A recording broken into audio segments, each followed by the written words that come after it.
شوفوا احنا ماشيين في مسافة قد ايه. العرض ما يتعداش متر ما بين المحلات. زنقة الستات من اكتر الاسواق المبهرة في اسكندرية.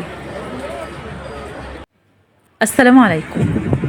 من قلب المنشية اشهر ميادين اسكندرية بنصور لكم فيديو مميز جدا عن منطقة مميزة جدا في اسكندرية او سوق مميز جدا في اسكندرية، وهو سوق زنقة الستات.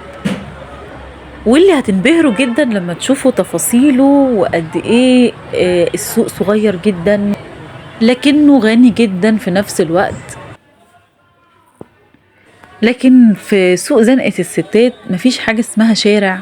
انت مش ماشي في شارع، انت حقيقي ماشي في مسافة ما تتعداش المتر.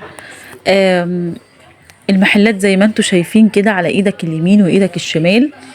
يعني انت لو خدت كمان خطوة جنبك يبقى انت دخلت في المحل خلاص اللي جنبك.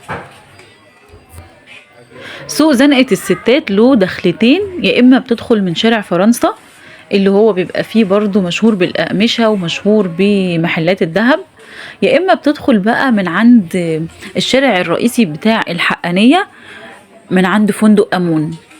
اكيد اللي يعرف المنشية او اللي عايش في اسكندرية هيبقى عارف التفاصيل دي. لكن لو انت جاي تتفسح في اسكندرية بقى روح المنشية واسأل ادخل منين. كان بيشتهر سوق زنقة الستات زمان بالأقمشة، يعني كانت السلعة الوحيدة اللي بتتباع في سوق زنقة الستات الأقمشة ومستلزمات الخياطة واكسسوارات الخياطين. كان مشهور جدا بكده. لكن حاليا زي ما انتوا شايفين بقى بنشوف بقى في اكسسوارات حريمي، بنشوف في مكياجات، بنشوف في سكين كير، بنشوف في يعني بقى متنوع جدا غير الأول. اللي انا شايفاه كمان بدأ يتميز في سوق زنقة الستات هو الذهب الصيني. من بعد ما ظهر الذهب الصيني وانتشرت له محلات كتير قوي في سوق زنقة الستات هنا. غير بقى هنا هتلاقوا الحاجات اللي بتدوروا عليها، يعني هنا هتلاقوا بقى الملاية الاسكندراني والبيشة واللبس الاسكندراني القديم هتلاقوه هنا. هتلاقوا بقى جميع مستلزمات الخياطة اللي بتدوروا عليها بره ومش بتلاقوها. يعني مثلا لو بتفصلي فستان او بتفصلي عباية او والخياطة طلبت منك اكسسوارات معينة ومش لاقياها، تعالي هنا سوق زنقة الستات وهتلاقي منها كتير، وهتقدري تختاري اللي انت عايزاه بألوان مختلفة وبمقاسات مختلفة وبأشكال مختلفة. ده غير طبعا الحاجة المميزة اللي مشهور بيها سوق زنقة الستات يعني منذ القدم زي ما بيقولوا، اللي هي طبعا القماشات. جميع القماشات السواريه والقماشات العادية هتلاقوها هنا في سوق زنقة الستات.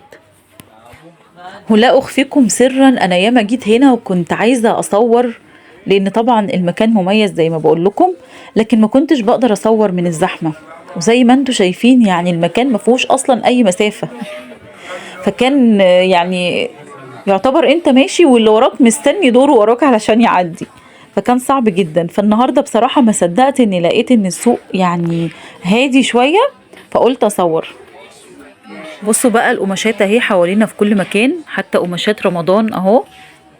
بكرة اول ايام رمضان، كل عام وحضراتكم جميعا بخير، ونعاد عليكم بالخير يا رب واليمن والبركات.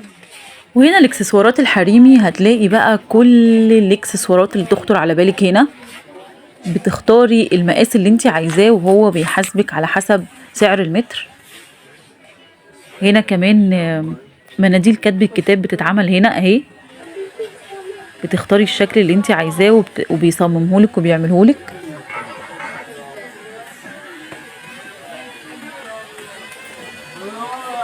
خمارات اهو، الخمار الماليزي ده تقريبا جديد. يعني حقيقي هو قد ايه سوق صغير لكن فيه كل حاجة.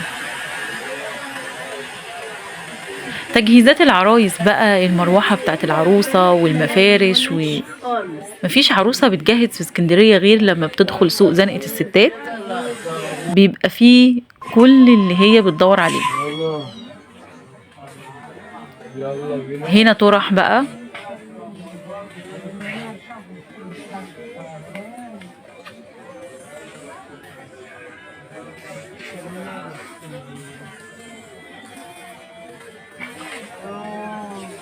بصوا انا هعدي منين، بصوا انا مش لاقيه مكان اعدي منه، بالرغم ان نسبيا السوق النهارده هادي جدا، مفيش زحمه.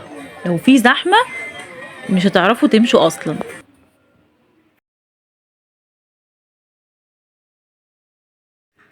وهنا بوكيهات الورد برضو بتاعت العرايس والمراوح.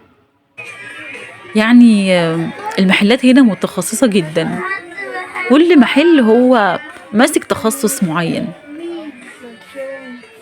محلات الأقمشة غير محلات الإكسسوارات غير محلات تجهيزات العرايس. ما شاء الله ما شاء الله، حقيقي عمار يا مصر. ولحد هنا يكون خلص الفيديو بتاعنا، وللأسف خلص في منطقة زنقة الستات في المنشية في اسكندرية. أتمنى يكون الفيديو عجبكم وشفتوا معايا سوق زنقة الستات، وقولوا لي رأيكم في التعليقات ايه اكتر حاجة عجبتكم في سوق زنقة الستات، وهل عندكم مكان شبهه في المحافظة اللي انتوا عايشين فيها او في البلد اللي انتوا عايشين فيها ولا لا. وطبعا ما تنسوش اللايك والاشتراك عشان يوصلكم مني كل جديد.